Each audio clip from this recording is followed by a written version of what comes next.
The snow came down so thick that Violet Greene could no longer see her own hands holding the reins, and she knew with absolute certainty that she was going to die out here in this white hell.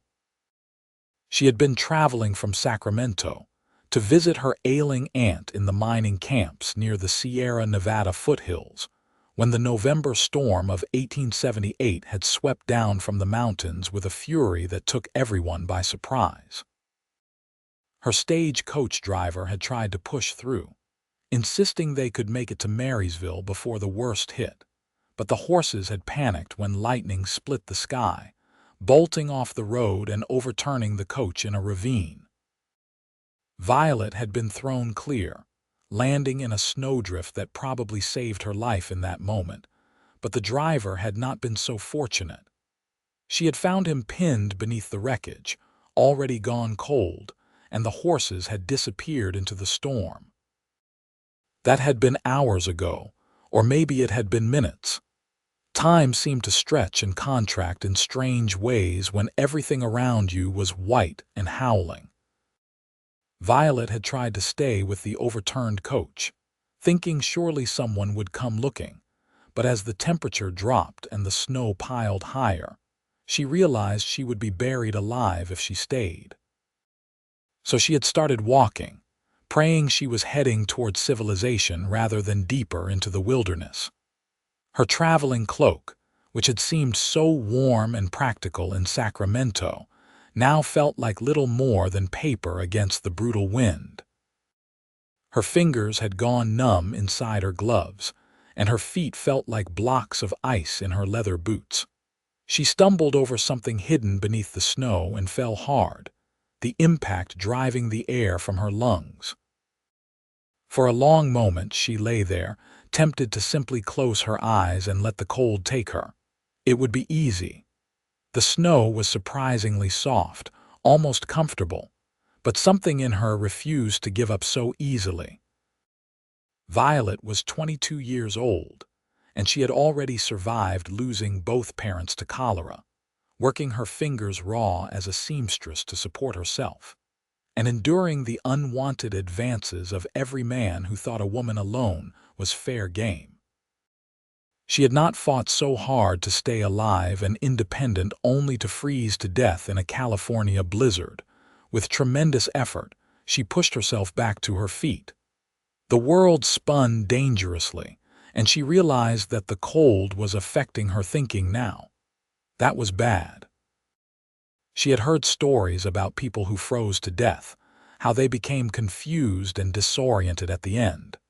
She forced herself to keep moving, one foot in front of the other, even though she could no longer feel her legs properly.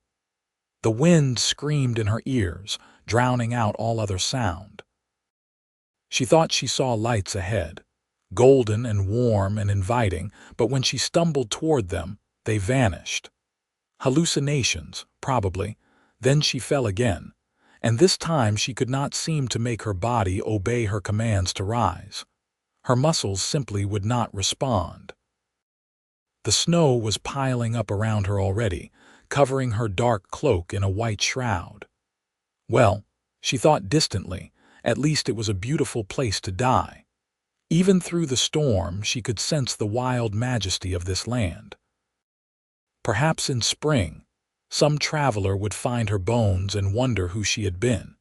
She did not remember closing her eyes, but suddenly, everything went dark and mercifully quiet. Dalton Fletcher had been ranching in the foothills outside Marysville for 6 years, ever since he had mustered out of the cavalry at age 20, and used his savings to buy a small plot of land and a handful of cattle. He was 26 now, and his ranch had grown to something he could be proud of. 300 acres of decent grazing land, a sturdy house he had built with his own hands, a barn that could shelter his horses and cattle through the worst weather, and a growing herd that would make this year profitable if he could just get the animals through the winter without losing too many to the cold or predators. When the storm hit, he had been prepared. He had spent the previous 2 days moving his cattle to the lower pastures where they would have some protection from the wind, and ensuring that his horses were safely in the barn with plenty of hay and water. His ranch hand, an older man named Pete who had worked cattle drives for 20 years before his knees gave out, was bunking in the small cabin behind the main house, and Dalton had made sure Pete had enough firewood stacked to last a week if necessary. The house was stocked with provisions, and Dalton had settled in to wait out the storm, reading by lamplight and occasionally adding wood to the fire. But by the second day, the storm had not let up, and Dalton began to worry. This was worse than any blizzard he had experienced in his 6 years here. The snow was piling up past the windows, and the temperature had dropped so low that ice was forming on the inside of the glass, despite the roaring fire. When he checked on Pete that afternoon, fighting his way through waist-deep snow to reach the cabin, the older man had looked grim. "Never seen one like this," Pete said, shaking his head. "And I have seen plenty. This is the kind that kills people who do not have shelter." "Everyone in town should be safe enough," Dalton said, though he felt uneasy. "The stage from Sacramento was supposed to come through yesterday. I hope they had the sense to turn back." Pete gave him a look. "When have stage drivers ever had that much sense? They get paid to deliver passengers, storm or no storm." The words haunted Dalton as he made his way back to the house, bent nearly double against the wind. He could not shake the feeling that something was wrong, that someone out there needed help. He tried to tell himself he was being foolish, that no one could have survived this storm outside, but the feeling persisted. Finally, as the light began to fail on the second evening, he could not stand it any more. He bundled himself in his heavy sheepskin coat, wrapped a wool scarf around his face, pulled his hat down tight, and headed out on his most reliable horse, a sturdy gelding named Buck, who had never spooked at anything. Pete tried to talk him out of it, but Dalton was stubborn when he got an idea in his head. He told Pete he was just going to ride out toward the main road, just to check, just to make sure. The visibility was terrible, and more than once Dalton thought about turning back. This was madness. But Buck plodded forward steadily, and Dalton trusted the horse's instincts. They had gone perhaps a mile from the ranch when Buck suddenly stopped and refused to go forward. Dalton urged him on, but the horse planted his feet and whinnied nervously. "What is it, boy?" Dalton asked, peering through the snow. At first he saw nothing but white, but then he noticed a dark shape that did not quite match the landscape. His heart began to pound. He dismounted and waded through the deep snow, and that was when he saw her. She was half buried in a snowdrift, and for a terrible moment he thought she was already dead. Her lips were blue, her skin was deathly pale, and he could not see any sign of breathing. But when he pressed his fingers to her neck, he felt a pulse, faint and slow but there. She was alive, barely. Dalton did not hesitate. He scooped her up in his arms, shocked at how light she was, how cold. Her clothes were soaked through, frozen in places. He got her onto Buck, holding her in front of him so she would not fall, and turned the horse back toward home. The ride back seemed to take forever, and several times he checked to make sure she was still breathing. Her breath came in shallow, barely visible puffs against his chest. When he finally made it back to the ranch, he shouted for Pete, and together they got her into the house. Dalton laid her on the floor in front of the fire, and Pete brought blankets while Dalton began carefully removing her frozen outer garments. Her cloak cracked like ice as he peeled it away, and her dress beneath was stiff with frost. "We need to warm her up slowly," Pete said. "Too fast, and it will shock her system. I have seen men die from being warmed too quick after freezing." Dalton nodded, his hands working carefully to remove her wet dress. He tried not to think about the impropriety of undressing a strange woman, focusing only on saving her life. Beneath her dress, she wore a corset and chemise, also damp, and he removed those as well, wrapping her in dry blankets as quickly as he could. Her fingers were an alarming white color, as were her toes, and he feared frostbite. They positioned her close to the fire, and Dalton rubbed her hands and feet gently, trying to restore circulation. Pete heated water and filled several canteens, wrapping them in cloth and placing them around her body to provide warmth without burning her. For hours they worked, and for hours she remained unconscious, barely breathing. "Come on," Dalton whispered, rubbing her icy hands between his own. "Come on, fight. You did not survive out there just to die now." Sometime past midnight she stirred. It was just a small movement, a flutter of her eyelids, but it was enough to make Dalton's heart leap. He leaned closer, speaking gently. "Can you hear me? You are safe now. You are inside, out of the storm." Her eyes opened slowly, unfocused at first, then gradually sharpening. They were a remarkable green, he noticed, like new leaves in spring. She stared at him in confusion, then looked around the unfamiliar room, and panic flooded her expression. "Easy," Dalton said quickly. "You are all right. I found you in the snow. You were nearly frozen. This is my ranch outside Marysville. You are safe here."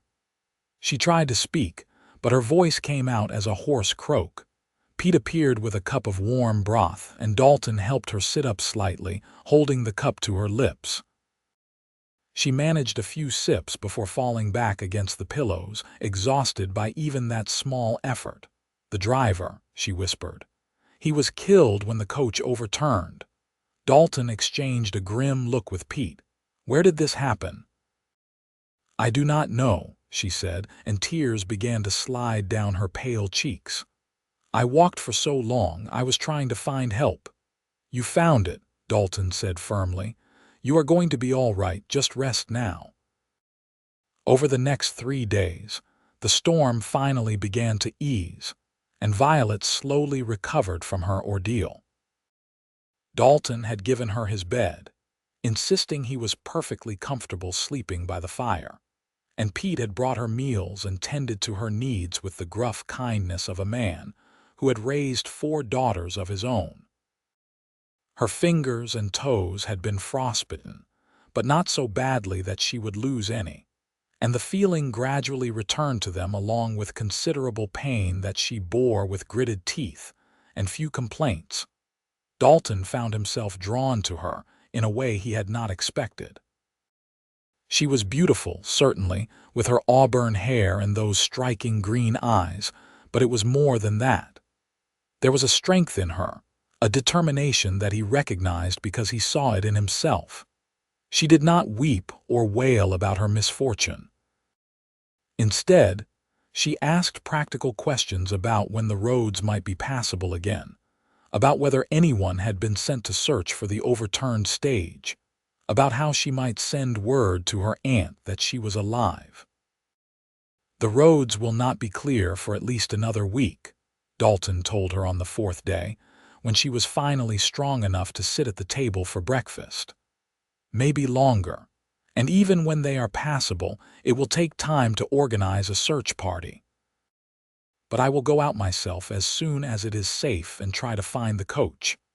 "I should go with you," Violet said immediately. "I am the only one who knows where it is." "You are in no condition to ride out in this weather," Dalton said firmly. "You nearly died once already."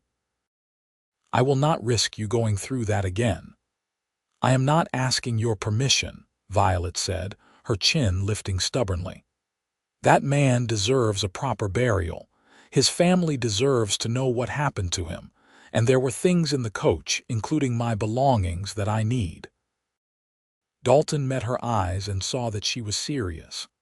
Part of him admired her determination, but another part wanted to lock her in the house to keep her safe, which was a ridiculous impulse for a woman he had known for 4 days. He sighed. "Fine. But we wait until the weather clears completely and you stay on a horse where I can keep an eye on you." A small smile touched her lips. "Agreed." Pete snorted from where he was frying bacon at the stove. "You two are both stubborn as mules. This ought to be interesting." Over the following days, as they waited for the weather to improve, Dalton and Violet talked. She told him about her life in Sacramento, about losing her parents and making her own way in the world as a seamstress. She spoke with pride about the little shop she had managed to open, about the wealthy clients who commissioned gowns from her, about her plans to expand her business. She had been traveling to see her mother's sister, who had written to say she was ill and wanted to see Violet one more time. Dalton told her about his own journey, about growing up in Missouri as the youngest of 5 brothers, about joining the cavalry at 18 to escape his father's farm, and the future that had been laid out for him. He spoke about the years patrolling the frontier, about seeing this land and falling in love with it, about deciding to make something of his own out here. "Why ranching?" Violet asked. They were sitting by the fire after dinner, Pete having retired early to his cabin. The question was innocent enough, but Dalton found himself giving her a more honest answer than he had given anyone else. "Because it is mine," he said simply. "Every fence post I put in the ground, every calf born on this land, every acre I improve. It belongs to me because I built it with my own hands. My father owned his farm, but it was going to my oldest brother, and the rest of us were expected to work for him for the rest of our lives. I wanted something that was mine." Violet nodded slowly. "I understand that. It is why I started my shop. I was tired of working for other people, of making beautiful things and watching them take the credit and the profit. I wanted something that was mine too." Their eyes met, and something passed between them, an understanding, a recognition. Dalton felt his heart beat a little faster. He had known plenty of women in his life, had even been engaged once to a girl back in Missouri, who had written him a Dear John letter 6 months into his cavalry service. But he had never met a woman quite like Violet Greene, who had survived a blizzard through sheer determination, and who spoke about her business with the same passion he felt about his ranch. He was falling for her, he realized with some alarm. Falling hard and fast, like a calf roped at a full gallop. The thought should have frightened him, but instead it felt right, like coming home after a long journey. The weather finally broke after 10 days, the sun emerging to shine on a world transformed by snow. Dalton, Violet, and Pete set out to find the overturned stagecoach, with Violet riding beside Dalton and doing her best to remember the direction she had traveled. It took most of the day, but they eventually found the wreckage in a ravine about 3 miles from Dalton's ranch, buried under several feet of snow. The driver was still there, frozen solid, and they dug him out carefully. Dalton recognized him as a man named Charlie West, who ran the Sacramento route. While Pete and Dalton worked to free the body, Violet searched through the coach for her belongings and found her trunk, mostly intact. Inside were her clothes and, more importantly, the money she had been carrying to help her aunt. She had been terrified it would be gone. They wrapped Charlie in blankets and brought him back to the ranch, where they would keep him until the roads to town were clear enough to notify the authorities and his family. It was grim work, but Violet insisted on helping, and Dalton found he could not refuse her. That evening, as they sat exhausted by the fire, Violet turned to him with serious eyes. "I owe you my life," she said quietly. "If you had not come looking for me, I would be as dead as Charlie. How can I ever repay you?" "You do not owe me anything," Dalton said immediately. "Anyone would have done the same." "No," Violet said firmly. "Not anyone. Most people would not have gone out in that storm. Most people would have stayed safe inside and told themselves there was nothing they could do. But you came anyway. That means something." Dalton felt heat rise in his face that had nothing to do with the fire. "I am just glad I found you in time." "So am I," Violet said softly, and the way she looked at him made his breath catch. The roads to Marysville cleared 2 days later, and Dalton hitched up his wagon to take Violet into town. She needed to send a telegram to her aunt, to let her know what had happened and that she would be delayed. They also needed to report Charlie's death to the sheriff and arrange for his body to be transported back to his family in Sacramento. Marysville was a bustling town, grown prosperous from the gold and silver mines in the nearby mountains. The main street was lined with shops and businesses, saloons and hotels, and despite the recent storm, people were out and about, digging out from the snow and getting on with their lives. Dalton drove the wagon to the telegraph office first, where Violet composed a message to her aunt explaining what had happened. Then they went to the sheriff's office, where Sheriff Tom Bradley listened to their story with a grave expression. "Charlie West was a good man," the sheriff said, shaking his head. "His wife is going to take this hard. They have 3 little ones at home.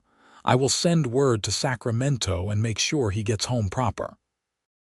After they had finished their business, Dalton suggested they stop at the hotel restaurant for lunch.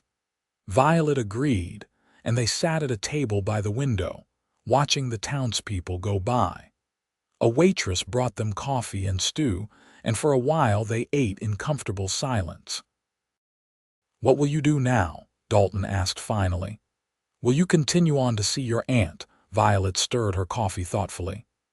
"I should.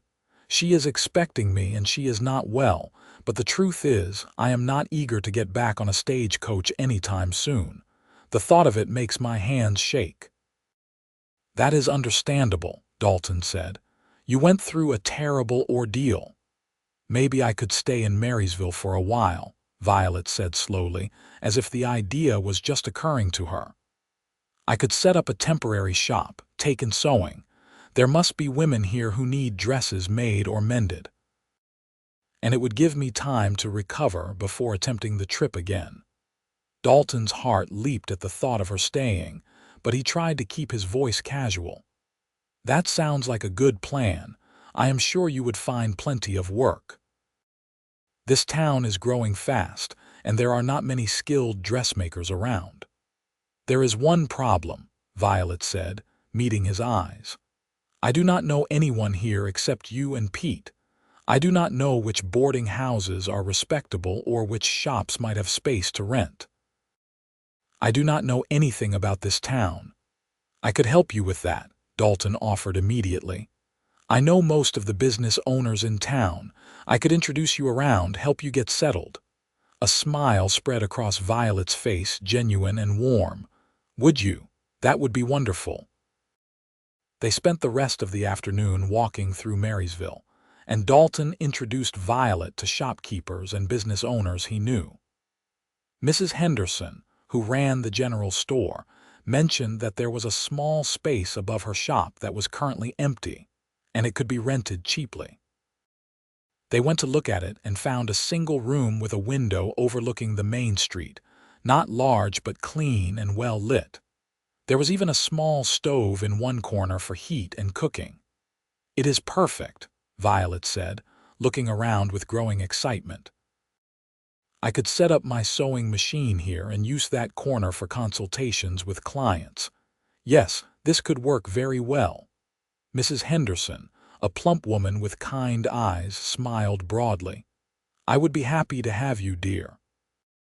It has been empty for 6 months now, and it would be nice to have someone upstairs again. $10 a month if that suits you." Violet agreed, and just like that, she had a place in Marysville. Dalton helped her carry her trunk up from the wagon, and they spent the next hour making the space habitable, cleaning dust from the corners and airing out the mattress on the narrow bed. By the time they finished, the sun was setting, and Dalton realized he needed to get back to the ranch. "Will you be all right here on your own?" he asked, suddenly reluctant to leave her. "I will be fine," Violet assured him. "Mrs. Henderson said she would bring up some spare blankets and dishes, and I am used to taking care of myself." "I know you are," Dalton said. He hesitated, then added, "I come into town for supplies most Saturdays. Maybe I could check on you then, see how you are settling in." "I would like that," Violet said softly. "Very much." They stood there for a moment, neither quite willing to say goodbye. Finally, Dalton forced himself to turn toward the door. "Saturday, then," he said. "Saturday," Violet agreed. Over the following weeks, a pattern developed. Dalton would come to town each Saturday, ostensibly for supplies but really to see Violet. She had wasted no time setting up her dressmaking business, and word had spread quickly that there was a skilled seamstress in town. Women began coming to her with orders for new dresses, alterations, and repairs. Violet worked long hours, but she always made time when Dalton came to visit. They would walk through the town together, or sit in the hotel restaurant drinking coffee and talking. Dalton told her about the ranch, about his plans to expand his herd and maybe build a bigger barn.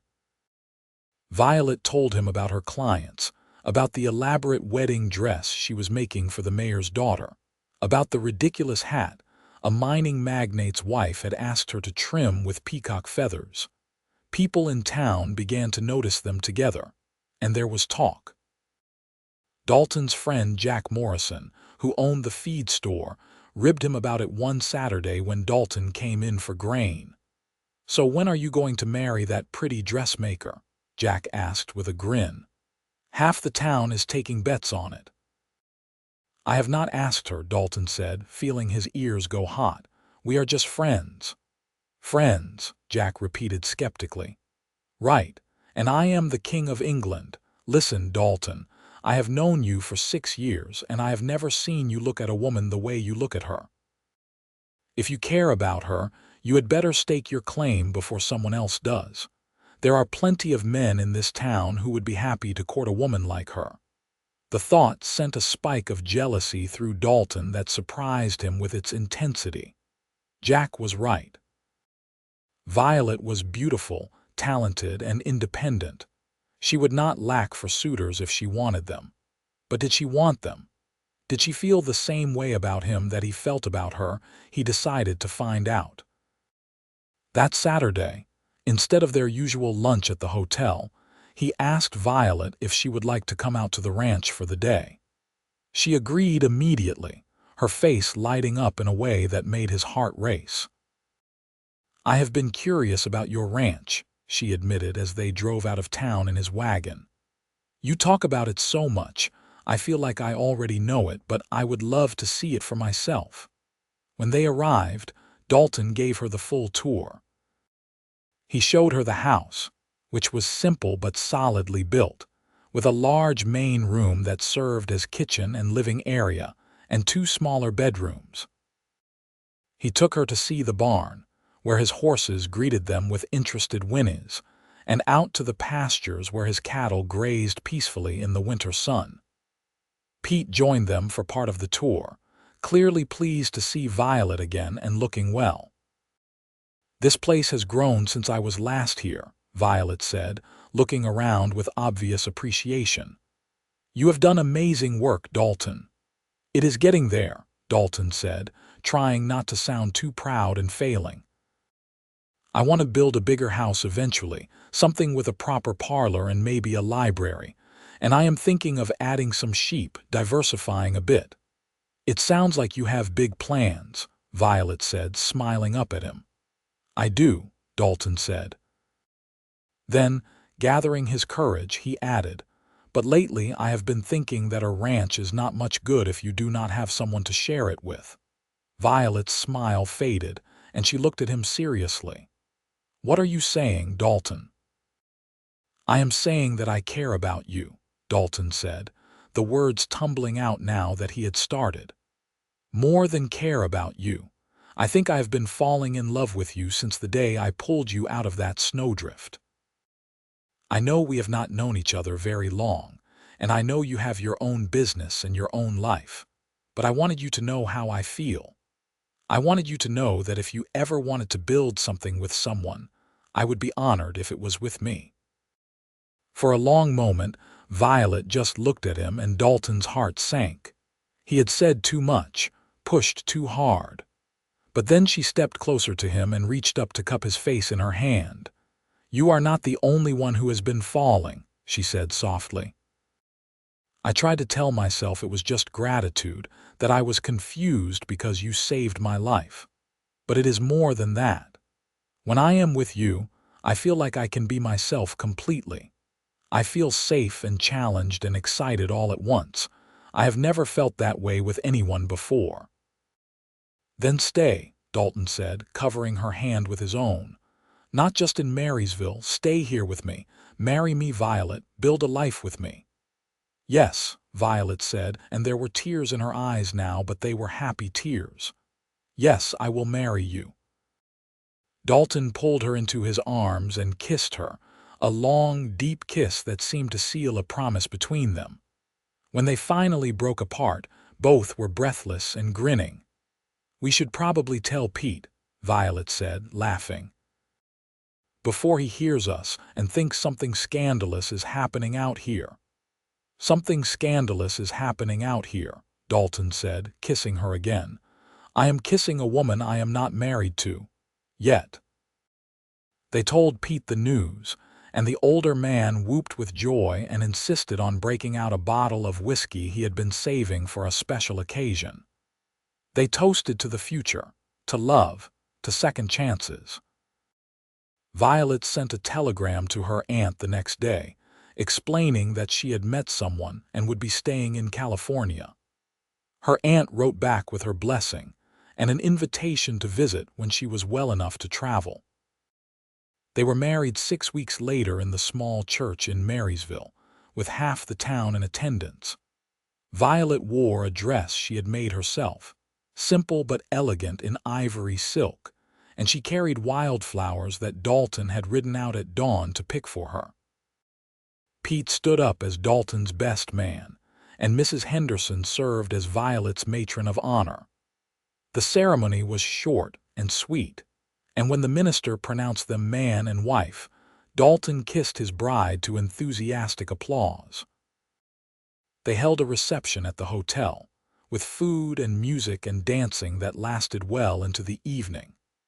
Violet danced with Dalton, with Pete, with the sheriff and the mayor and half a dozen ranchers and miners who all wanted to congratulate the bride. But her eyes kept finding Dalton across the room, and every time their gazes met, he felt that same jolt of recognition and rightness that he had felt the first time they talked by his fire. Finally, as the evening wound down, they made their excuses and headed back to the ranch, to the home that was now theirs together. Dalton had spent the past week fixing up the house, adding little touches he thought Violet would like. Fresh curtains in the windows, a new rug by the hearth, a bookshelf he had built to hold the books she had brought from Sacramento. "It is perfect," Violet said, looking around the main room with shining eyes. "Our home." "Our home," Dalton agreed. He picked her up and carried her over the threshold, and she laughed, her arms around his neck. He set her down gently and then kissed her again, slower this time, with all the love and promise he felt for their future. That night, as they lay together in the bed that was now theirs, Violet traced patterns on Dalton's chest and spoke quietly in the darkness. "Sometimes I think about that day in the snow," she said. "How close I came to dying. And then I think about everything that has happened since, and it feels like a miracle." "It was a miracle," Dalton said, pulling her closer. "The miracle of finding you, the miracle of you saying yes." "I will always say yes to you," Violet murmured, already half asleep. Dalton listened to her breathing slow and even out as she drifted off, and he stared up at the ceiling, marveling at how his life had changed. 6 months ago, he had been a solitary rancher, content with his land and his cattle and his simple life. Now he had a wife, a partner, someone to build dreams with. And it had all started with a blizzard and a desperate ride through the snow to find someone who needed saving. But the truth was, Dalton thought, Violet had saved him too. She had brought light and warmth into his life, had shown him that building something great was even better when you had someone to share it with. He fell asleep with his wife in his arms and gratitude in his heart. The first year of their marriage was not without challenges.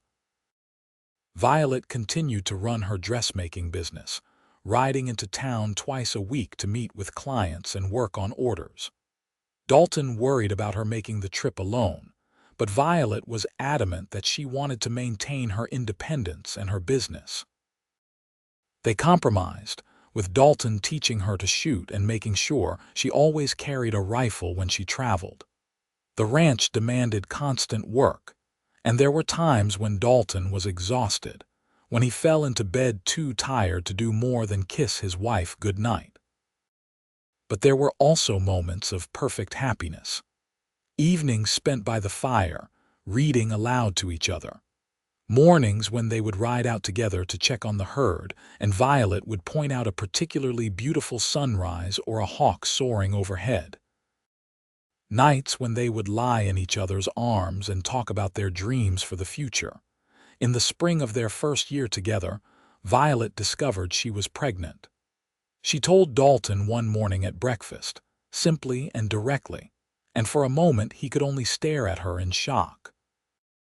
Then joy flooded through him, and he jumped up so fast he knocked over his chair, sweeping her into his arms and spinning her around until she laughingly told him to stop before she got dizzy. "We are going to have a baby," he kept saying, as if he could not quite believe it. "We are going to be parents." "Yes, we are," Violet said, grinning at his excitement. "In about 7 months, if my calculations are correct." Dalton immediately became protective, insisting that Violet should not ride into town anymore, that she should not lift anything heavy, that she should rest more. Violet rolled her eyes at his fussing but secretly found it endearing. She compromised by reducing her trips to town and taking on fewer demanding projects, though she flatly refused to stop working entirely. "I am pregnant, not broken," she told him firmly when he suggested she might want to close her shop until after the baby was born. "Women have been having babies and working at the same time since the beginning of humanity. I will be fine." As her belly grew, Dalton found himself preparing for the baby's arrival with the same determination he had brought to building his ranch. He converted the smaller bedroom into a nursery, building a cradle from oak wood, and sanding it smooth so there would be no splinters. Violet sewed tiny gowns and blankets, her face soft with a happiness that made Dalton's heart ache. Pete was nearly as excited as they were, already declaring himself the baby's honorary grandfather, and starting to carve a set of wooden animals as a gift. The people in Marysville who had embraced Violet as one of their own threw her a baby party, and she came home with more gifts than they knew what to do with. Blankets and booties, gowns and rattles, advice both solicited and unsolicited. "Mrs. Henderson told me I should drink raspberry leaf tea every day," Violet reported one evening, laughing.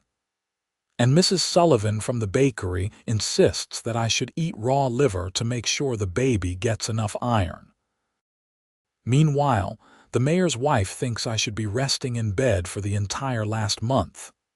"Maybe you should," Dalton said, only half joking. The closer they got to Violet's due date, the more nervous he became. He had helped deliver countless calves and foals, but the thought of his wife going through childbirth terrified him. "I will be fine," Violet assured him, taking his hand and placing it on her swollen belly. "Feel that. The baby is strong. We are both going to be fine." On a warm November evening, almost exactly a year after the blizzard that had brought them together, Violet went into labor. Dalton sent Pete racing into town to fetch the midwife, Mrs. Patterson, while he stayed with Violet, holding her hand and trying not to panic.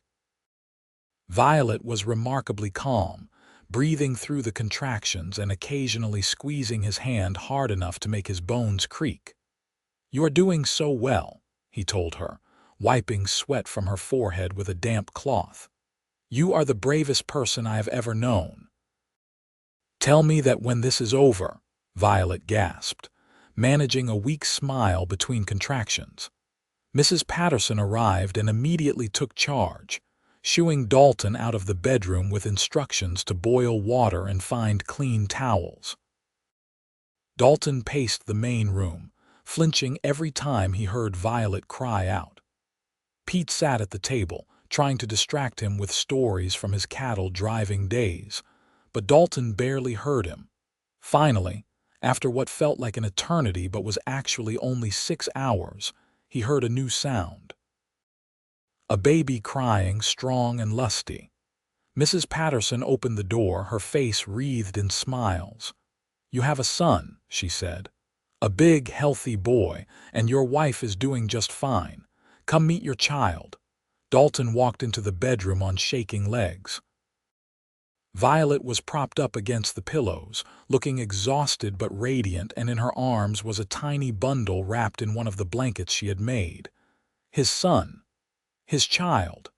"Come here," Violet said softly. "Come meet Daniel." Dalton sat carefully on the edge of the bed and looked down at the baby. Daniel had a shock of dark hair, a red, scrunched-up face, and tiny, perfect fingers that curled into fists. As Dalton watched, the baby opened his eyes and seemed to look right at him.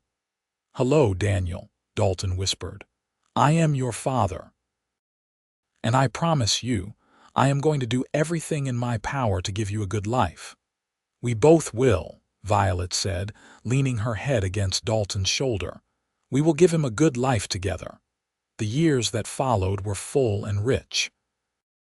Daniel grew into a sturdy, curious boy who loved following his father around the ranch and helping with the animals. When he was 2, Violet gave birth to twin girls, Emily and Rose, who kept everyone on their toes with their energy and mischief. Pete, who had indeed become an honorary grandfather, delighted in spoiling all 3 children and teaching them everything from how to ride a horse to how to whittle. The ranch continued to grow and prosper. Dalton added the sheep he had been planning, and Violet's dressmaking business evolved into a successful mail-order operation, with women from all over California and Nevada sending her orders. They built the bigger house Dalton had dreamed of, with a proper parlor and a library and bedrooms for each of the children. But despite their success, and the demands of raising 3 children and running a ranch and a business, Dalton and Violet always made time for each other. Every evening, after the children were in bed, they would sit together by the fire, just as they had in those early days, and talk about their day, their dreams, their love. On the 10th anniversary of the day Dalton had found Violet in the snow, he took her back to the spot where it had happened. The children stayed home with Pete, and Dalton and Violet rode out on a clear, cold November day that reminded them both of that long-ago blizzard. "It was right about here," Dalton said, pulling his horse to a stop. The landscape looked completely different without the snow, green and golden in the autumn sun. Buck stopped and would not go any farther, and there you were, half buried in the snow. "And you pulled me out," Violet said, "and brought me home and saved my life." "We saved each other," Dalton said, reaching across the space between their horses to take her hand. "You gave me something to live for beyond just the ranch. You gave me a family, a future, a reason to build something that will last." "You gave me a home," Violet said, her eyes bright with tears. "Not just this place, but a real home. A place where I belong, where I am loved for exactly who I am. You gave me roots and wings all at once." They dismounted and stood together in the place where their story had begun, holding each other close. The wind whispered through the grass, carrying the scent of sage and pine. Somewhere in the distance, a hawk cried out, and Dalton thought about how strange and wonderful life was, how a terrible blizzard had brought him the greatest gift he had ever received. "I love you," he said, the words as true and necessary as breath. "I will love you until the day I die and beyond." "I love you too," Violet said, "always and forever." They rode back to the ranch together as the sun began to set, painting the sky in shades of orange and pink and gold. When they arrived home, the children came running out to greet them. Daniel already 11 years old and the twins 9, all of them talking at once about what they had done while their parents were gone. Pete stood on the porch, grinning, and the smell of dinner cooking wafted from the open door. That evening after dinner, they all gathered in the parlor. Dalton read aloud from a book of adventure stories while Violet sewed and the children played with the toys Pete had carved for them over the years. It was an ordinary evening, the kind they had shared hundreds of times before, but it was also extraordinary in its simple perfection. Later, after the children were asleep, Dalton and Violet stood at the window of their bedroom, looking out at their land, their home, the life they had built together. Dalton wrapped his arms around his wife from behind, and she leaned back against him with a contented sigh. "Do you ever think about how different things could have been?" Violet asked. "If the storm had not hit that day, or if you had not come looking for someone in trouble, or if Buck had not stopped at that exact spot." "I think about it sometimes," Dalton admitted, "and it terrifies me. If any one of those things had been different, I might never have found you. We might never have had this life." "But we did," Violet said, turning in his arms to face him. "We found each other against all odds, and we built something beautiful together." "We did," Dalton agreed. He kissed her, sweet and slow, a kiss that held 10 years of love and partnership and everything they meant to each other. "And we are going to keep building it for the rest of our lives." The next morning, Dalton woke early, as he always did, and lay for a moment watching the sunrise paint patterns on the ceiling. Beside him, Violet slept peacefully, and down the hall he could hear the children starting to stir. He thought about the day ahead, the work that needed to be done on the ranch, the meeting he had scheduled with a buyer interested in purchasing some of his cattle. Ordinary things, the business of everyday life. But as he got up and began to dress, he felt a profound sense of gratitude wash over him. Gratitude for the life he had, for the family that filled his home with love and laughter, for the woman who had warmed his heart on a cold winter day and had been warming it ever since. Violet stirred and opened her eyes, smiling when she saw him. "Good morning." "Good morning," Dalton said, coming to sit on the edge of the bed and taking her hand. "How did I get so lucky?" "Luck had nothing to do with it," Violet said, squeezing his fingers. "You rode out into a blizzard to save someone you did not even know existed. That was not luck. That was goodness, courage, the kind of man you are." "I am just a rancher," Dalton protested. "You are the man I love," Violet said simply. "The father of my children, my partner in everything." "You are my home, Dalton Fletcher." He kissed her again, and then there was a crash from the direction of the kitchen, followed by the twins' voices raised in some argument and Daniel shouting for them to be quiet. They looked at each other and laughed. "Duty calls," Violet said, starting to get up. "Let me," Dalton said. "You stay here and rest for a few more minutes. I will get breakfast started." He went to the kitchen, where he found Daniel trying to cook eggs and making a considerable mess of it, while the twins argued about whose turn it was to set the table.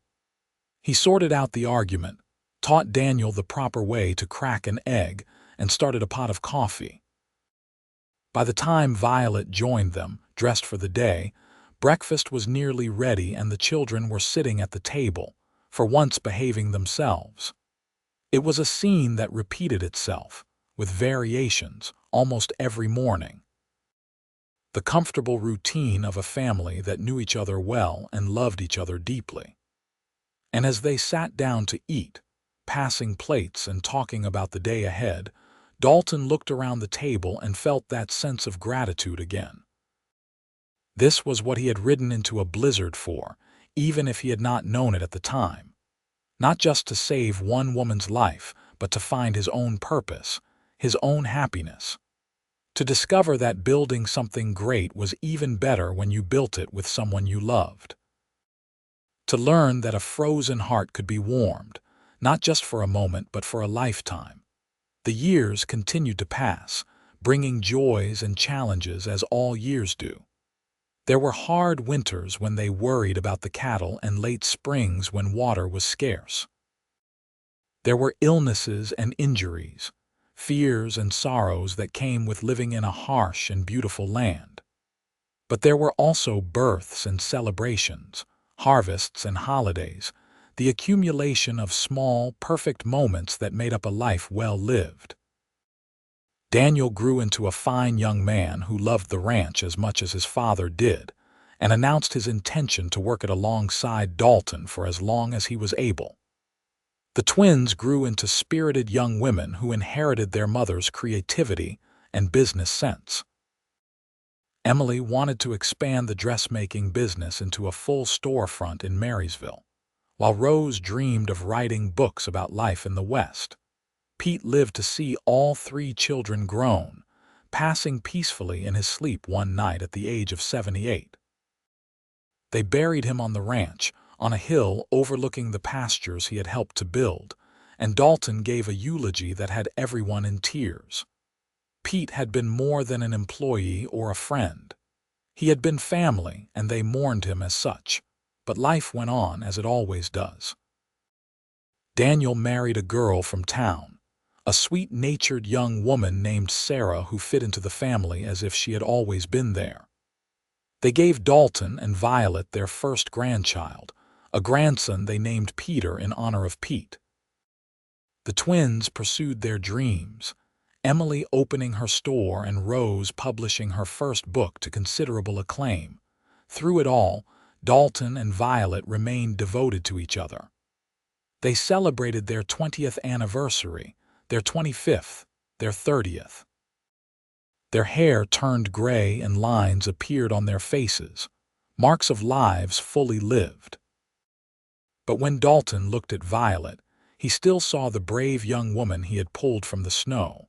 And when Violet looked at Dalton, she still saw the strong, kind man who had saved her life and then given her a reason to live it.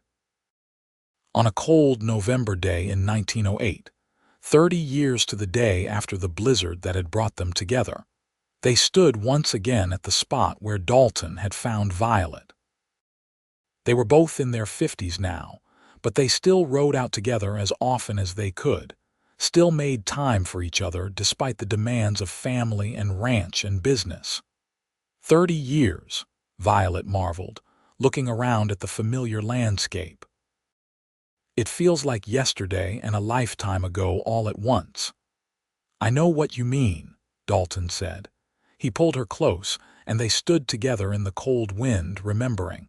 Sometimes I still dream about it, about searching through the snow, about finding you, about being afraid I was too late. But you were not too late, Violet said.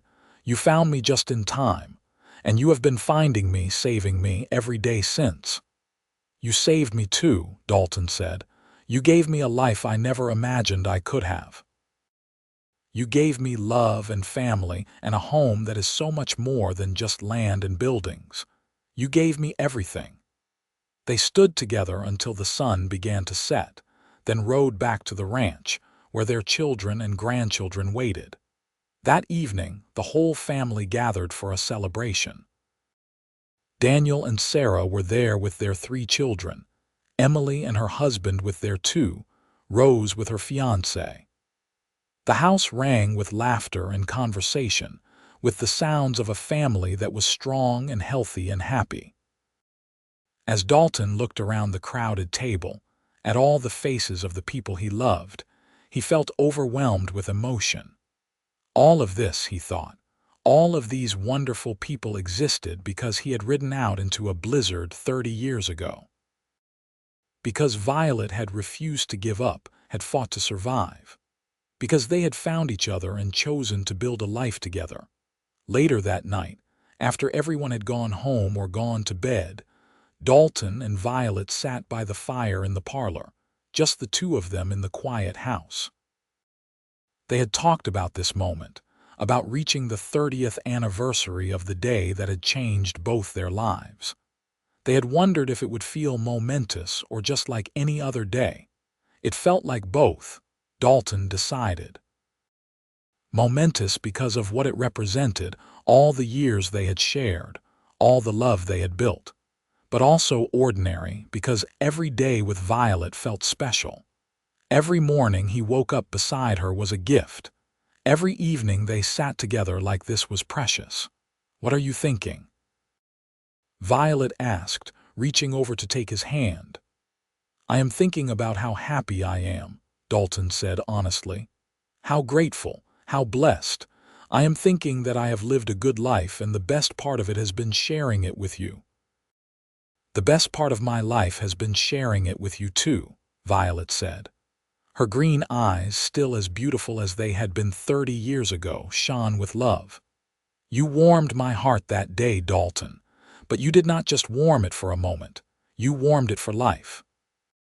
Dalton pulled her close and kissed her, and in that kiss was everything they had shared and everything they would share in the years to come. Outside, snow began to fall, soft and gentle, coating the ranch in white. But inside, by the fire, surrounded by the evidence of a life well lived and deeply loved, Dalton and Violet Fletcher were warm. The years that followed were gentle ones. Dalton gradually handed over more of the ranch operations to Daniel, though he still rode out every day to check on things, and refused to be sidelined completely.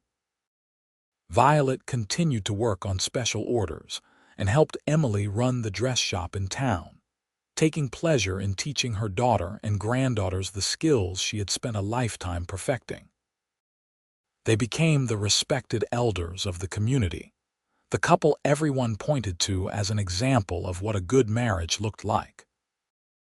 Young people about to wed would sometimes ask them for advice, and Dalton would tell them that the secret was simple. Choose someone you respect as much as you love, someone who makes you want to be better, someone who will work beside you to build something great. And Violet would add that you also had to choose someone who made you laugh, who held you when you cried, who never stopped seeing you even when you were old and gray and not nearly as pretty as you used to be. Though Dalton would always interrupt at that point to insist that Violet was just as beautiful as the day he met her, and she would laugh and kiss him, and the young couple would leave feeling hopeful about their future. On their 40th anniversary, the whole family gathered for a grand celebration. There were grandchildren and great-grandchildren now, running around the big house that Dalton had built all those years ago. The walls held photographs documenting 4 decades of life together. Dalton and Violet on their wedding day, young and hopeful. Dalton holding baby Daniel. Violet with the twins. The whole family at Daniel's wedding, each grandchild being born. Holidays and harvests, ordinary days and special occasions. A life together, captured in images. That night as they lay in bed, Violet said quietly, "I hope I go first." Dalton's arms tightened around her.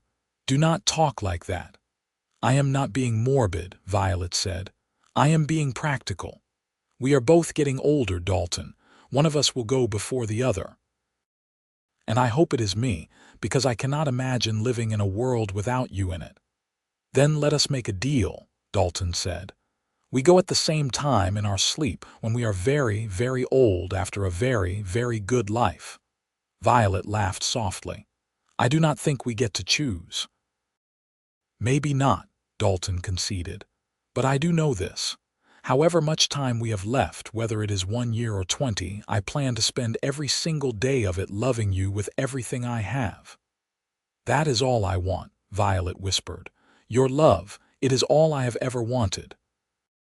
They fell asleep in each other's arms, and outside the window, stars wheeled across the California sky, silent witnesses to a love story that had begun in a blizzard and had endured for 4 decades and counting.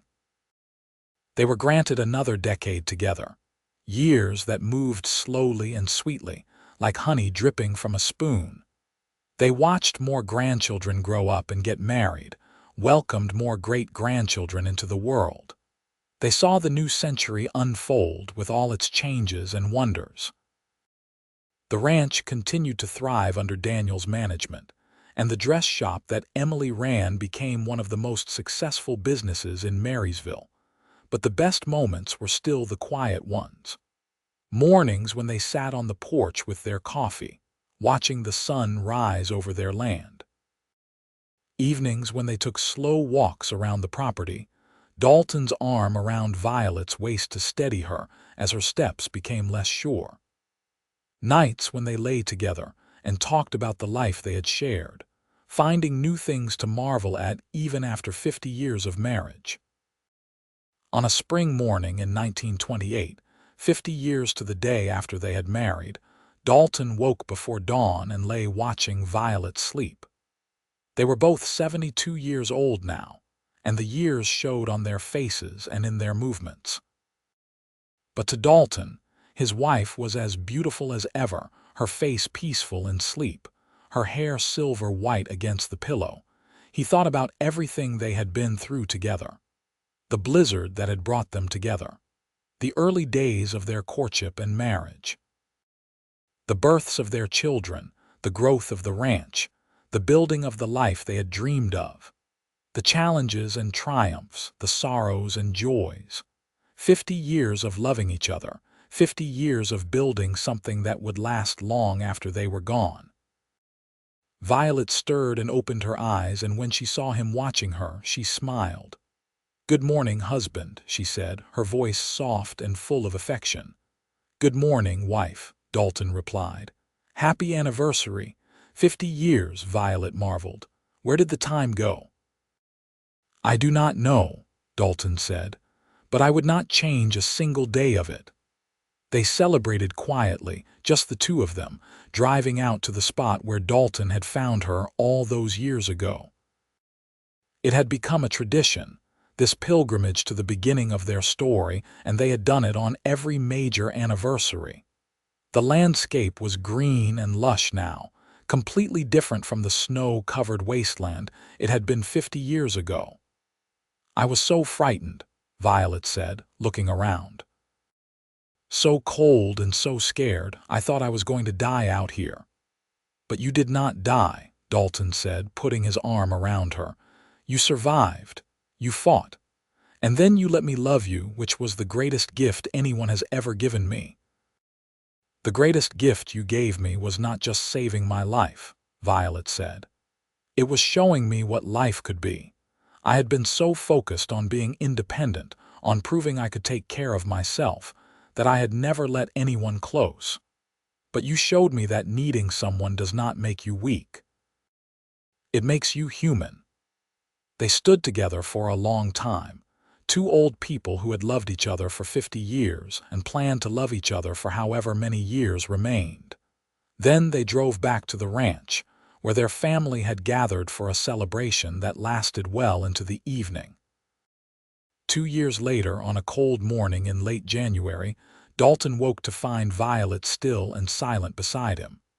She had gone in her sleep, peacefully, her face calm and content. For a long moment, he just lay there, holding her hand, feeling the weight of grief settle over him like a shroud. His wife, his love, his partner in everything was gone. The funeral was huge, with people coming from all over the state to pay their respects. Violet had touched so many lives with her kindness and her talent, her generosity and her strength. But Dalton barely registered any of it. He moved through the days in a fog of grief, going through the motions of living but feeling hollowed out inside. His children worried about him, about whether he would be able to go on without Violet. They had been together for so long, had been so devoted to each other, that it was hard to imagine one without the other. Daniel moved his father into his house, not wanting him to be alone, and the grandchildren took turns keeping him company. But it was not until a warm spring day, when Dalton went out to the spot where he had found Violet all those years ago, that he finally began to heal. He stood there, remembering, and it was as if he could feel her presence beside him. He could almost hear her voice telling him that she would not want him to give up, that there was still life to be lived, still family to love, still purpose to find. "I miss you," he said aloud, not caring if anyone heard him talking to empty air. "I miss you every moment of every day. But I know you would want me to go on, so I will. I will live for both of us now," and he did. For another 3 years, Dalton lived, finding joy in his children and grandchildren and great-grandchildren, in watching the ranch continue to thrive, in seeing the legacy that he and Violet had built together continue into the future. He told stories about their life together to anyone who would listen, wanting to make sure that people remembered not just Violet, but what they had created together. On a quiet evening in November 1933, 55 years after the blizzard that had changed his life, Dalton sat in his chair by the fire in Daniel's house. The family was gathered around him, multiple generations filling the room with warmth and life. He looked at all of them, at the evidence of the love he and Violet had shared, and he felt profound peace. "Tell us the story, Grandpa," one of the great-grandchildren asked. "Tell us about how you found Grandma in the snow," and Dalton did, one more time. He told them about the storm, about the feeling that someone needed help, about Buck refusing to go forward, and then seeing that dark shape in the snow. He told them about bringing Violet home, about falling in love with her strength and courage, about asking her to marry him. He told them about 52 years of love, of partnership, of building something together that had lasted and would continue to last. When he finished, there were tears on many faces, but there were smiles too. It was a love story, after all, and love stories should be celebrated even when they end in grief, because they are proof that something beautiful and lasting is possible in this world. That night, Dalton went to bed feeling content. He had lived a good life, a full life, a life rich with love and purpose. He had saved a woman from a blizzard, and she had saved him right back, warming his heart not just for a moment but for the rest of his life. They had built something together that would outlast them both, a family and a legacy of love. He fell asleep thinking about Violet, about her green eyes and her determination, about the way she had looked on their wedding day and on the day each of their children was born and on their 50th anniversary. He fell asleep with a smile on his face and love in his heart. And in the morning, when Daniel came to wake him, Dalton was gone, as peacefully as Violet had gone before him. They buried him beside his wife, on the ranch they had built together, under the wide California sky. And on their shared headstone, Daniel had engraved words that Dalton had often said about the love of his life. "She warmed my heart for life, and I will love her beyond it." The ranch continued under Daniel's care, and then under his children's care, and then under their children's care, passing down through the generations. And the story of how it all began, of a blizzard and a rescue and a love that lasted a lifetime, was told and retold, becoming part of the family's history. A reminder that sometimes the worst moments can lead to the best things, if you are brave enough to ride out into the storm.